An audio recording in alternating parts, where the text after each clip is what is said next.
No sé. Bueno, es el capítulo 20, verso 30 y 31. Este texto ya no lo sabemos algunos. Y versa sobre el propósito del Evangelio de Juan.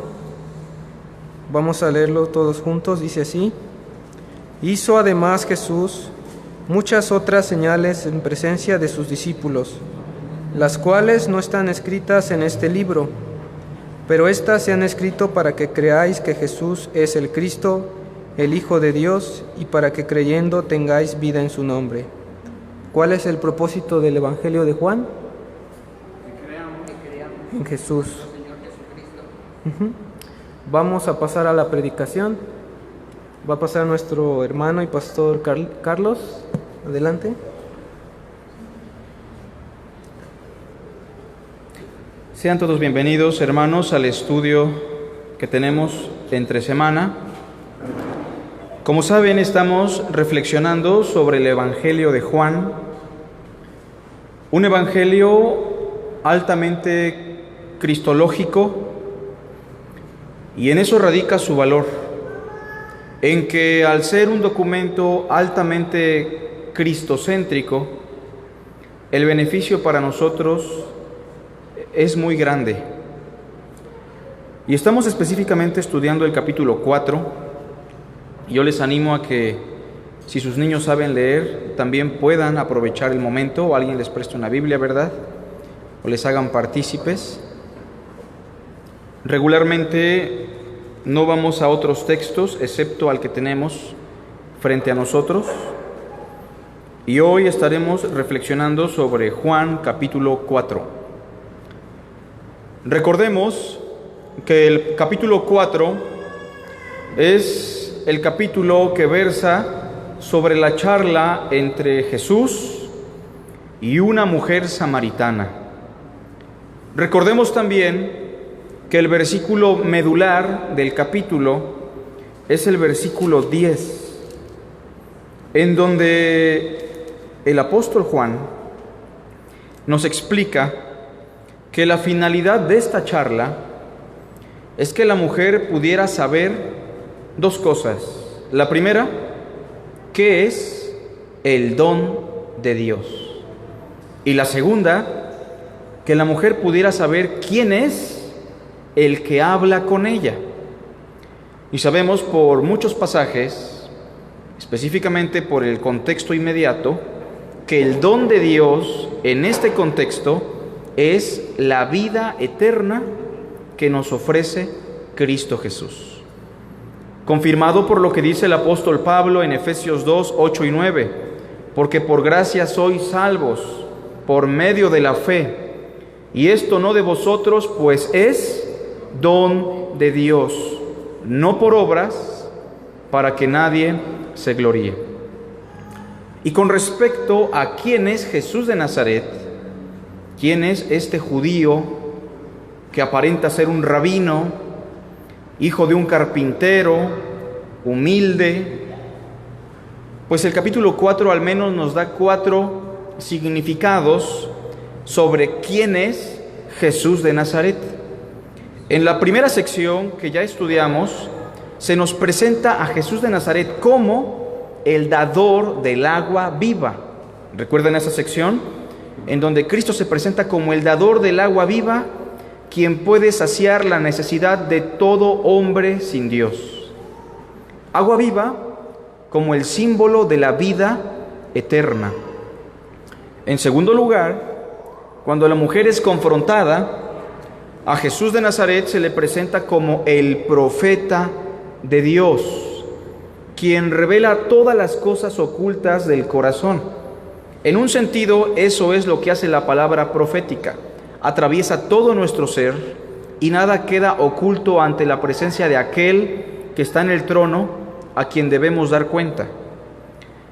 Y el día de hoy nos daremos cuenta que el capítulo 4, en tercer lugar, nos presenta a Jesús de Nazaret como el Mesías, que se traduce al griego como el Cristo. Juan 4, por favor, versículo 25. Recordemos que la mujer desvió la atención de Cristo a una cuestión propia de la adoración. La mujer quería evadir el asunto de su adulterio, ¿recuerdan? Y por eso le dice: me parece que eres profeta. ¿Sabes algo? Nuestros padres adoran en este monte, pero ustedes dicen que en Jerusalén es el lugar donde se debe adorar. La finalidad de la mujer es provocar un debate para que se olvide el asunto medular, que tiene que ver con su pecado y con su necesidad. Sin embargo, las cosas le salieron mal porque a través de la adoración, Cristo le explicará cuáles son los aspectos de un verdadero adorador. Y hemos dicho que un verdadero adorador no se limita a un lugar. Un verdadero adorador adora al Padre en espíritu y en verdad, y un verdadero adorador, entre otras cosas, sabe o entiende lo que adora. Pero entonces la mujer, queriendo desechar a este judío, Jesús de Nazaret, quien para ella es simplemente un rabino peculiar, le dice en el versículo 25, le dijo la mujer: sé que ha de venir el Mesías, llamado el Cristo. Cuando Él venga, nos declarará todas las cosas. En palabras muy educadas, la mujer está maquillando una frase grosera, porque es como si la mujer le estuviera diciendo: ya no quiero charlar contigo, es un asunto complicado. Hablar de la adoración, de cuál es el monte elegido por Dios, es algo que tú no puedes definir ni explicar, ni yo tampoco. Pero cuando venga el Mesías, a quien le llaman el Cristo, Él sí. Cuando Él venga, ¿qué dijo? Nos declarará todas las cosas. La gran sorpresa que esta mujer se lleva es que ese judío peculiar, que la ha tratado con decoro, que ha buscado beneficiar su alma, no es nada más un profeta, no es nada más un rabino. Ese judío es el Mesías enviado por Dios para cumplir con una labor misionera, la cual involucraba salvar el alma de esta mujer y la de todos los samaritanos. Versículo 26, leemos todos juntos.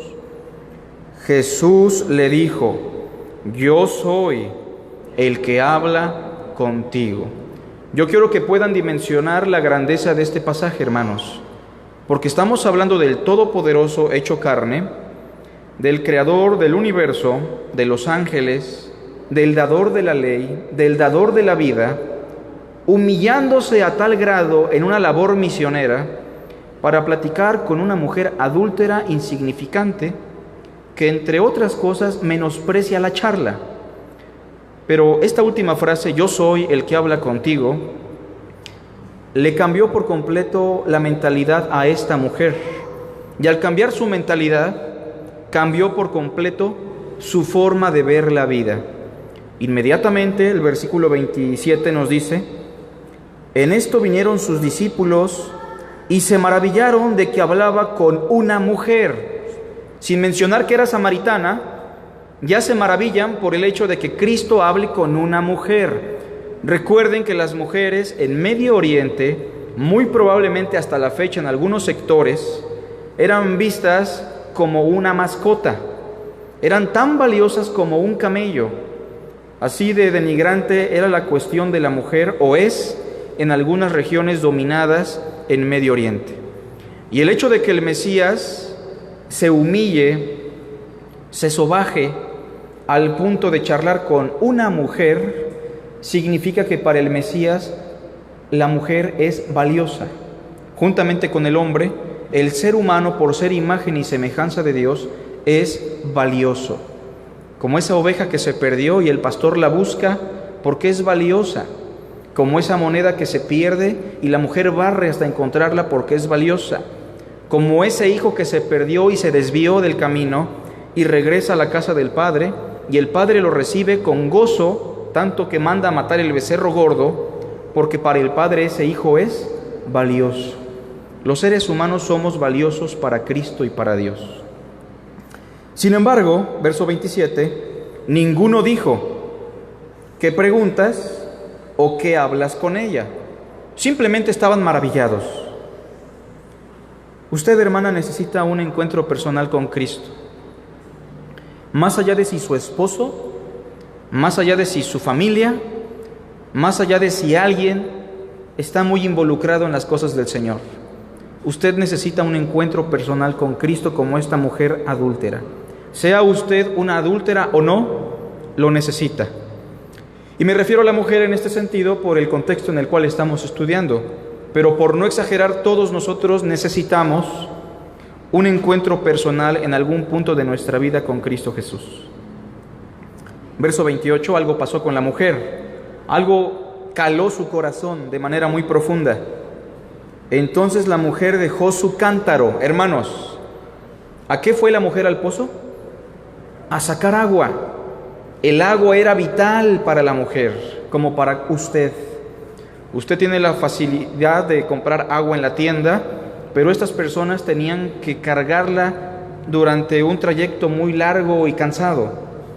Pero tiró el cántaro porque por primera vez en su vida algo más la está satisfaciendo, algo más está calmando su sed. El agua no fue importante en ese momento. La necesidad física no tuvo mayor relevancia. Y entonces la mujer dejó su cántaro y fue a la ciudad y le dijo ¿a quién? A los hombres. Vean que no se dirigió con las mujeres. Aquellos que la afectaron, aquellos que la maltrataron en un sentido, aquellos que denigraban a la mujer fueron el objeto de su predicación. Dirigiéndose a los hombres les dijo, 29, venid, ved a un hombre que me ha dicho todo cuanto he hecho. En ese punto la mujer ya tenía conciencia de su pecado. En ese punto la mujer ya estaba convencida de su necesidad. ¿No será este el Cristo? Entonces salieron de la ciudad y vinieron a él. Entretanto, los discípulos le rogaban diciendo, Rabí, come. Él les dijo, yo tengo una comida que comer que vosotros no sabéis. La primera necesidad que nos presenta la historia tiene que ver con la sed. La segunda necesidad que nos presenta la historia tiene que ver con el hambre. La primera necesidad fue el trampolín para que Cristo pudiera abordar la necesidad de una mujer adúltera. La segunda necesidad es un trampolín para poder dar una enseñanza catedrática a sus discípulos. Porque la pregunta es, ¿los discípulos también tenían una necesidad? Siendo ya cristianos, ¿aún seguían teniendo necesidad, sí o no? Claro que sí. Cada día nosotros necesitamos de Cristo. Pero ahora este segundo elemento, la comida, el hambre, será el trampolín y la metáfora que Cristo va a utilizar para darle una enseñanza no solamente a los inconversos, como los samaritanos, sino también a sus discípulos. Yo tengo una comida que comer que vosotros no sabéis. Entonces los discípulos decían unos a otros, ¿le habrá traído alguien de comer? Jesús les dijo, mi comida es que haga la voluntad del que me envió y que acabe su obra. La comida era una realidad, porque Cristo había enviado a sus discípulos a Samaria, ¿a qué? A comprar de comer. ¿Comía el Señor? ¿Comían los discípulos? ¿Sí o no? ¿Al Señor le daba hambre? ¿Sí o no? Al Señor le daba sed, le daba sueño, era un hombre. Pero en la marcha de su labor misionera, ¿el hambre se le fue, sí o no? Y aquí vemos, hermanos, un ejemplo natural y bíblico de cómo se llega a dar lo que se conoce vulgarmente como un ayuno cristiano. ¿Estaba premeditado? ¿Estaba planeado? ¿O el plan era comer? ¿Cuál era el plan? Comer. Si no, ¿para qué los envió a comprar comida? Pero en la marcha de buscar hacer la voluntad de Dios, En la marcha de ver la necesidad de los samaritanos y de esta mujer, la comida para el Señor pasó a un segundo plano. Veamos cómo se da un ayuno en la perspectiva de Cristo. No es una cuestión de que el martes vamos a ayunar porque vamos a Samaria. Es una cuestión de que vamos a comer porque es lo normal. Pero de manera natural y orgánica, cuando estamos involucrados en las cosas del reino de Dios, cuando vemos la necesidad que trasciende a lo físico, la comida, el agua, pasan a un segundo plano. Para la mujer el agua pasó a un segundo plano y para el Señor la comida pasó a un segundo plano también. Pero entonces la comida es un símbolo ¿de qué? Según el versículo 34. Escuchemos a Jesús. Jesús les dijo: mi comida es que haga la voluntad del que me envió y que acabe su obra. ¿Su comida cuál es, hermanos? Hacer la voluntad del que lo envió. Yo le pregunto, ¿cuál es su comida? ¿O considera usted ese platillo como su comida? Hoy vamos a hablar de la voluntad de Dios en una visión misionera. La voluntad de Dios en una visión o en una perspectiva misionera. Usted está hoy escuchando una enseñanza que fluye de las Sagradas Escrituras, y si usted ha recibido a Cristo en su corazón por medio de la fe, por pura gracia, usted en ese momento fue constituido hijo de Dios, porque a todos los que le recibieron, a los que creen en su nombre, les dio potestad de ser hechos hijos de Dios. Ahora bien, usted haga la voluntad de Dios en esta vida o no la haga, no lo va a salvar eso, ni lo va a condenar. Lo que salva al hombre es la fe, y lo que condena al hombre es su incredulidad. Sin embargo, si usted realmente está agradecido con Cristo, si usted realmente ama a Dios, y si usted realmente valora la eternidad, usted querrá hacer en esta vida la voluntad de Dios. Pero vamos a hablar de la voluntad de Dios no en nuestra familia, no en la iglesia, no en el trabajo, sino la voluntad de Dios en una visión misionera de la vida. ¿Es usted un misionero de Dios, sí o no? ¿Somos misioneros de Cristo, hermanos? ¿Sí o no? ¿Tenemos una comisión dada todos nosotros que tiene que ver con la salvación de las almas, sí o no? Definitivamente todos nosotros tenemos una misión en esta vida que gira en torno a la salvación de otras personas. Así que hoy vamos a hablar de la voluntad de Dios en una visión misionera. En primer lugar, mencionaremos lo siguiente. Hacer la voluntad de Dios es una necesidad vital. Hacer la voluntad de Dios es una necesidad vital. Vean el versículo 34. Mi comida es que haga la voluntad del que me envió y que acabe su obra. ¿Cuántas veces come usted al día? Lo convencional es que comamos 3 veces. Algunos comen 2, algunos comemos 4 o 5 veces, ¿no? Pero eso varía. La cuestión es que comemos al menos 3 veces, porque para nosotros la comida, aparte de ser un deleite y un gusto, es una necesidad. Ahora bien, hacer la voluntad de Dios no es una obligación, es una necesidad. Usted no come por obligación, ¿o sí? Usted no come porque sean las reglas de la vida. Usted come porque sabe que eso es una necesidad vital, una necesidad diaria. Así como el agua es una necesidad vital, así como la comida es necesaria, hacer la voluntad de Dios en una concepción misionera es una necesidad vital. Que prediques la palabra, esa es la voluntad de Dios. Que lo hagas a tiempo y fuera de tiempo. Cada oportunidad que tenemos en esta vida la tenemos que usar para ser luz al mundo. Vosotros sois la luz del mundo. Una ciudad asentada sobre un monte no se puede esconder, ni se enciende una luz y se pone debajo de un almud o de una bandeja, sino sobre el candelero, y así alumbra a todos los que están en casa.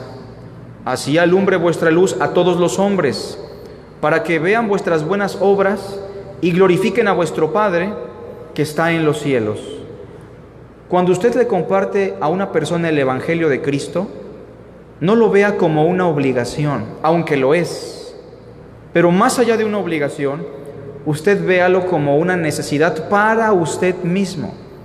Cristo se beneficiaba de algo en predicarle a los samaritanos, hermanos, ¿sí o no? Podríamos pensar que no, pero el texto dice que sí, porque hacer la voluntad de su Padre y acabar su obra era su mayor necesidad, su comida, su alimento. Así que veamos entonces hacer la voluntad de Dios como nuestra mayor necesidad. Veamos también, por favor, el versículo 35. ¿No decís vosotros, aún faltan 4 meses para que llegue la siega? Tengo que explicar que aquí la siega no es la señora que no ve, sino más bien la cosecha, ¿no? Digo esto porque alguna vez alguien pensó en una señora ciega que andaba por ahí, ¿no? Entonces no es la idea. ¿Cuánto tiempo faltaba para la cosecha? 4 meses. He aquí os digo, alzad vuestros ojos y mirad los campos, porque ya están blancos para la cosecha, para la siega. Hermanos míos, ¿hay necesidad de Cristo en el mundo, sí o no? ¿En su trabajo hay gente que necesita de Cristo, sí o no? ¿En su comunidad, en su familia, todas las personas necesitan del Salvador que a usted lo rescató? De manera que hacer la voluntad de Dios, en segundo lugar, hacer la voluntad de Dios nos da una visión clara de la vida. ¿Cuál es la misión que tenemos en esta vida, hermanos? Id y haced discípulos a todas las naciones. Predicad el Evangelio a toda criatura. Estábamos hace rato trabajando en casa, nuestro hermano Filiberto y su hijo, y yo veo a su hijo y sé que hay una necesidad. Necesita de Cristo. Y cuando nosotros queremos hacer la voluntad de Dios, hermanos, nos vamos a dar cuenta que los campos están blancos, que la gente está necesitada y hambrienta.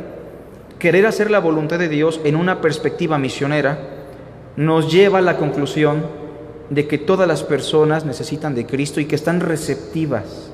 Si hay una gran dureza en el corazón del hombre, pero es impresionante que al momento que se va dando el fin de los tiempos, las personas también, juntamente con un corazón duro, hay personas que tienen un hambre por la verdad, no porque ellos lo tengan en su corazón, sino porque Dios está obrando en el corazón de la humanidad para que lleguen a los pies de Cristo.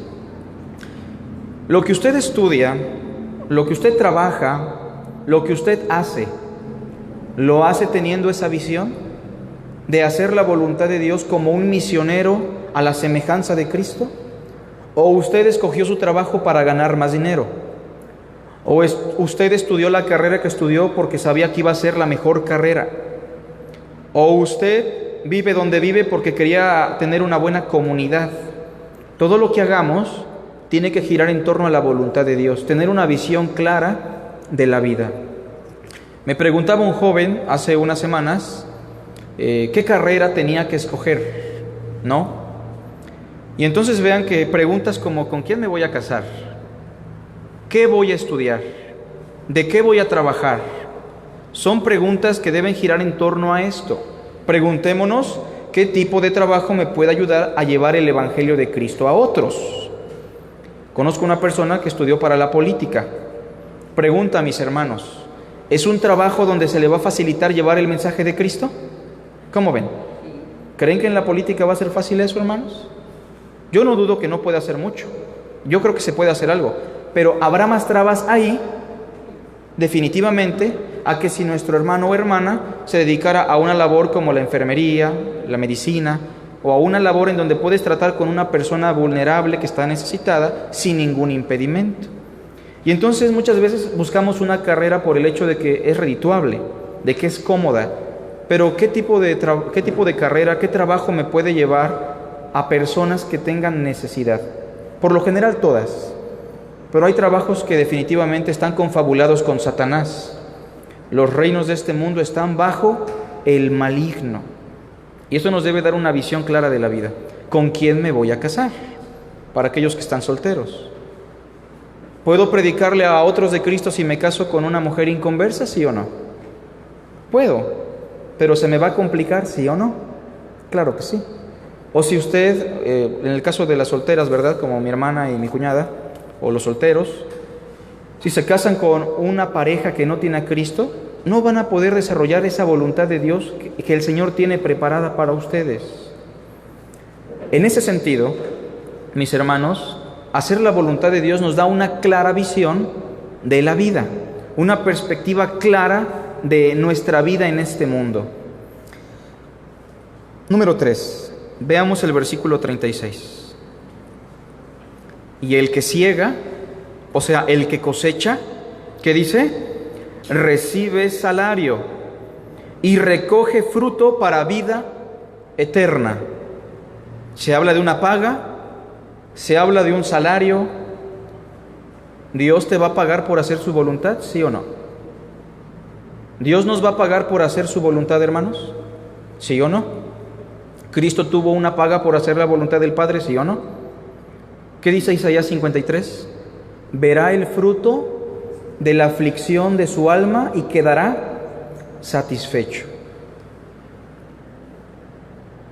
Haya pues en vosotros este sentir que hubo también en Cristo Jesús, el cual siendo igual a Dios, en forma de Dios, no estimó su igualdad con Dios como cosa que aferrarse, sino que se despojó a sí mismo tomando forma de siervo, hecho semejante a los hombres, y estando en la condición de hombre, se humilló a sí mismo, siendo obediente hasta la muerte y muerte de cruz. Por esa razón, por esa causa, Dios lo exaltó hasta lo sumo y le dio un prestigio que está por sobre todo prestigio, para que en el nombre de Cristo se doble toda rodilla. Sí hubo una recompensa. Así que esto nos lleva al tercer punto de nuestra enseñanza. Hacer la voluntad de Dios tiene su recompensa. Hacer la voluntad de Dios tiene su recompensa. ¿Se nos va a pagar en esta vida, mis hermanos? ¿Sí o no? ¿Sí o no? ¿Cómo ven? ¿No se nos va a pagar aquí? De cierto os digo, que todo aquel que dejare casa, padres, madre, hijos, mujer, incluso su propia vida, por mí, dijo el Señor, recibirá 100 veces más en esta vida y en el siglo venidero. Yo he encontrado madres por medio de mi fe, madres espirituales. He encontrado hermanos en la fe. He encontrado padres en la fe. Gracias a Dios que no perdí a mi familia por causa de mi fe. Pero hay hermanos que han perdido a su familia, ¿sí o no? Por causa de su fe. Gente que los aborrece y los persigue, el padre levantándose contra el hijo contra su padre. Pero en esta vida reciben recompensa por hacer la voluntad de Dios, ¿sí o no? Pero aun si en esta vida la recompensa no les fuera satisfactoria, el texto que dice, hermanos, versículo 36, y el que siega recibe salario y recoge fruto para vida eterna. Pero esto digo, el que siembra escasamente, también segará escasamente. Y el que siembra generosamente, generosamente también segará. Cada uno dé como propuso en su corazón, no con tristeza ni por necesidad, porque Dios ama al dador alegre. Pero no significa que si damos mucho a la gente, a los hermanos y al prójimo, en esta vida se nos va a multiplicar el dinero. Muchas veces sí, por la voluntad de Dios. Muchas veces vamos a vivir como el apóstol Pablo o como Cristo, donde ni siquiera tenía dónde recostar su cabeza. Pero tenemos una recompensa en los cielos, ¿sí o no? ¿Tenemos un salario, sí o no? La salvación es por gracia nada más, pero sí tenemos una recompensa si hacemos la voluntad de Dios. Por lo cual, si predico el Evangelio, no tengo de qué gloriarme, porque me es impuesta necesidad. Y ay de mí si no predico el Evangelio. Por lo cual, si lo hago de buena gana, ¿qué dice? Recompensa tendré. Y si no, la comisión me ha sido dada. Así que, mis hermanos, no nos cansemos de hacer el bien, porque a su tiempo segaremos si no desmayamos. Pablo le dice a los corintios que no desmayen en su labor en el Señor, sabiendo que nuestra labor en el Señor nunca será en vano. Pablo le dice a los tesalonicenses, no es que busque dádivas, sino es que busco fruto que abunde en vuestra cuenta. Una figura bancaria que se está usando para hablar de la recompensa que Dios nos dará por hacer su voluntad. Número 4, hermanos, versículo 36. Y el que siega recibe salario y recoge fruto para vida eterna, para que el que siembra goce juntamente con el que siega. Gozo, alegría genuina, felicidad genuina, no un gozo superficial y pasajero, puesto todo lo que nos da gozo en esta vida, desde una perspectiva mundana, es vanidad. Vanidad de vanidades, dijo el predicador, todo es vanidad. Ninguna cosa puede satisfacer al hombre. Hay un himno que dice, solo Dios hace al hombre feliz. Pero específicamente podríamos decir, solo Dios hace feliz al hombre que hace su voluntad. Dice el versículo 36, que el que siembra se goza juntamente con el que siega. Hermanos, ¿Juan el Bautista sembró o cegó? ¿Cómo ven? En esta historia que estamos estudiando, ¿quién sembró, quién preparó la tierra? ¿El Señor Jesucristo o Juan? Juan. Y el precio fue alto porque perdió la cabeza. ¿Vio Juan el Bautista a las masas convertidas en Samaria? No lo vio. ¿Vio Jeremías a los judíos convertidos? ¿No los vio? ¿Cuál fue la generación que vio un avivamiento sorprendente de personas que estaban viniendo a los pies de Dios? ¿Quién? ¿Qué generación fue? La de los apóstoles. En ese sentido, los apóstoles estaban segando, cosechando el fruto, las almas. ¿Se entiende la idea? Los profetas sembraron con lágrimas, perseguidos, aserrados, vituperados. Pero los apóstoles vieron el fruto. El Señor Jesucristo vio el fruto. Esa generación de oro vio cosas que reyes y profetas anhelaron ver y no pudieron ver. Pero mi pregunta es, hermanos, ¿quién hizo la voluntad de Dios? ¿Juan el Bautista o Pedro? ¿Los dos? Vean entonces que la voluntad de Dios no tiene que ver mucho con si la gente nos cree o no nos cree. Usted tal vez durante muchos años va a sembrar sin ver ninguna evidencia o fruto en su hijo, familia, amigos, vecinos, pero llegarán personas que van a cosechar lo que usted hizo para Dios y para la gloria de Cristo. Aquí hay hermanos que no fueron instruidos por mí desde el principio en su vida cristiana, pero ahora yo estoy cosechando lo que alguien más hizo, y en un sentido todo el fruto es para Dios. Pero tanto el que sembró en usted como el que cosecha ahora la madurez cristiana en usted, ambos están haciendo la voluntad de Dios. Uno es el que sembró y otro es el que cosechó. Recuerden lo que dice Pablo: yo sembré, Apolos regó, pero el crecimiento lo da Dios. Pero el punto es, hermanos, que hacer la voluntad de Dios nos trae gozo. ¿Se dan cuenta? Versículo 36. Para que el que siembra goce juntamente con el que siega. Punto número 4. Hacer la voluntad de Dios es la mayor experiencia de gozo. Escuchen eso, hermanos. Hacer la voluntad de Dios es la mayor experiencia de gozo. Pregunta: ¿quién tuvo más gozo en la vida? ¿Aquel artista, cantante que se suicidó con la escopeta cuando tuvo mujeres, dinero, fama? ¿O ese misionero que se fue a la selva y murió por causa de Cristo? ¿Quién fue más feliz? No puede haber un punto de comparación, hermanos. ¿Quién fue más feliz? ¿Judas, quien vendió al Señor? ¿O Esteban, quien murió por el Señor? ¿Quién fue más feliz? Simplemente no hay punto de comparación. Usted puede pensar que la felicidad está en función de escaparse de la voluntad de Dios. Usted puede pensar que casarse con una persona inconversa es mejor, le va a dar mayor placer, le va a dar una mayor experiencia de gozo. Puede pensar que tener una carrera y un buen trabajo con un buen dinero va a ser la mayor experiencia de felicidad, pero el texto nos dice que lo que nos da el verdadero gozo es hacer la voluntad de Dios. No se conforma en este siglo, hermanos, sino transformaos por medio de la renovación de vuestra mente, para que puedan comprobar cuál es la buena voluntad de Dios, que dice, agradable y perfecta. Cuando yo me caso con mi esposa, no me caso precisamente por su belleza, ni ella por mi belleza.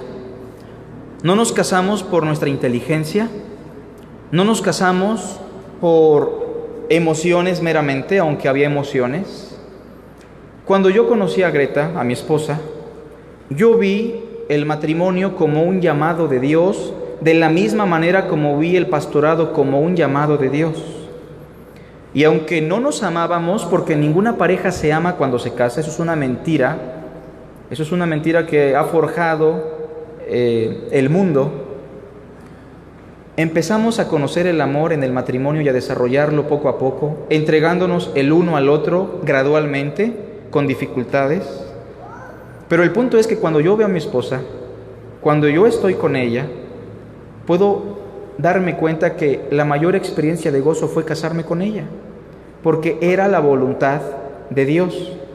Repito, no soy el más inteligente, ni ella la más inteligente. No somos los más hermosos, pero hacer la voluntad trae la mayor experiencia de gozo. Pero a la par puedo ver a hermanos que tiempo atrás tomaron una mala decisión y a la fecha siguen lamentándose, a la fecha siguen llorando, a la fecha siguen llevando una vida trunca en cuanto a la voluntad de Dios se refiere. De manera que la mayor experiencia de gozo es hacer la voluntad de Dios. ¿Se gozó el Señor en lo que Él hizo, sí o no? Mi gozo está cumplido, dijo el Señor. Número 5. Veamos el versículo 37. Porque en esto es verdadero el dicho: uno es el que siembra y otro es el que ciega. Número 5. Hacer la voluntad de Dios conforme a la gracia que nos fue dada. Hacer la voluntad de Dios implica hacerla, pero conforme a la gracia que nos fue dada. Usted no eligió ser un diácono. Yo no elegí ser un pastor que enseña. La hermana que enseña a los niños no eligió hacer eso.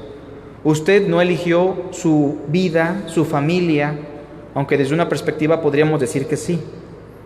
Pero sea lo que nos toque en esta vida, debemos conformarnos y tenemos que estar prestos para hacer la voluntad de Dios. Yo quería ser músico, yo quería ser cristiano, pero hacer mi voluntad o hacer la voluntad de Dios, según yo, en mi carrera, tocando en algunos concursos, en algunos conciertos, viajando por Europa, pero con mi fe en el Señor. Eso no era hacer la voluntad de Dios, porque quería hacer la voluntad de Dios de acuerdo a mis propios parámetros. Y ahora hacer la voluntad de Dios implica predicarle a 20, 30 hermanos, tener una vida a veces complicada, con carencias, pero al final de cuentas tenemos que hacer la voluntad de Dios conforme a la gracia que nos fue otorgada. Mis hermanos, ¿a cuántas personas instruyó el Señor Jesucristo de manera exhaustiva y real? 12. No eran sabios, no eran escribas, no eran fariseos, no eran de la élite religiosa. ¿Quiénes eran los 12 apóstoles? Un celote, que era un sicario, un publicano, como 4 o 5 pescadores, sin letras y del vulgo. Y la pregunta es, ¿le ganó al Señor la tentación por irse con los fariseos y los saduceos al Sanedrín?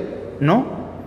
porque hacer la voluntad de Dios implicaba conformarse a la gracia que Dios le otorgó. Algunos hermanos tienen ideas de irse a la selva, de irse a África a predicar, y no está mal. Pero tal vez tu selva es tu familia. Tal vez tu misión es una persona nada más. Tu hijo, tus hijos, tu hija, tu esposo. Y en vez de extender los parámetros de lo que Dios nos ha otorgado, tenemos que hacer su voluntad en los parámetros que el Señor ya nos dio, conforme a la gracia que nos ha otorgado. Hay hermanas y hermanos que en esta vida solamente tendrán que influenciar a una persona, a su esposo o esposa que no conoce a Cristo, a su hijo que no conoce a Cristo, a un vecino que no conoce a Cristo. Tal vez a algunos el Señor les dé a 20, 30, 15, 10, 1000, pero hacer la voluntad de Dios implica hacerla con lo que el Señor nos ha colocado frente a nosotros. Jonás no quería hacer la voluntad de Dios. Los niños se saben el canto, ¿verdad? Jonás no le hizo caso a la palabra de Dios. Por eso al mar profundo la gente lo tiró. Bueno, el canto está largo. Pero el punto es que Jonás solamente tenía que hacer una cosa: ir a un lugar pagano, perverso, predicarles el mensaje y retirarse. ¿Qué tan complicado era eso? Usted solamente tiene que entregarle su vida a esas personas que Dios le otorgó, que Dios le encomendó. Tiene que hacerlo conforme a la gracia que Dios le dio. Vean primero a los Corintios sin perder Juan. Primer carta a los Corintios, por ahí le ayudamos a Kalila, Gretita. Capítulo 3. Yo quiero que me digan, hermanos, ¿quién impactó más al mundo? ¿Apolos o Pablo? ¿Quién? Simplemente Pablo, ¿no? Es sencillo como eso. ¿Quién tiene más cartas? ¿Quién levantó más iglesias? ¿Quién es más famoso en el Nuevo Testamento? Pablo. ¿Quién hizo la voluntad de Dios? ¿Apolos o Pablo?